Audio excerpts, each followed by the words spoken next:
Makamu mwenyekiti wa chama cha demokrasia na maendeleo Chadema ametoa madai kadhaa kupitia katika ukurasa wake wa mtandao wa Insta na mitandao yake mingine ya kijamii. Katika kila alichokieleza, John Heche amesema kwamba Watanzania msiogope, nchi hii ni ya kwetu sote, tunaipenda na wote tunatamani kuishi maisha yenye staha na heshima. Kwa muda mrefu kikundi cha watu wachache wanatumia rasilimali na utajiri wa nchi yetu kwa manufaa yao wenyewe na familia zao. Vijana wengi hawana ajira, wamekata tamaa, hawana matumaini tena, na familia nyingi zinateseka na kuishi maisha duni sana. Nyumba wanazokaa watu wetu, hali ya maji, umeme na miundombinu ni duni sana.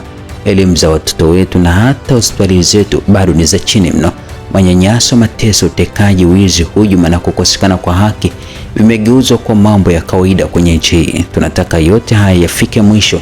Hili ni taifa teule la Mungu, lazima liongozwe kwa heshima na nidhamu, sio uhuni na vitisho. Wakati ni sasa, msiogope, ushindi uko karibu. Lakini pia John Heche katika masaa 13 yaliyopita, katika kurasa zake za mitandao ya kijamii, kiongozi huyo na makamu mwenyekiti wa chama cha demokrasia na maendeleo Chadema, siku nzima ya leo magari mawili ya polisi wakiwa wameziba nyuso zao na silaha kubwa kubwa wamenifuatilia tangu niko Urambo kwa kupokezana mpaka nafika Kigoma.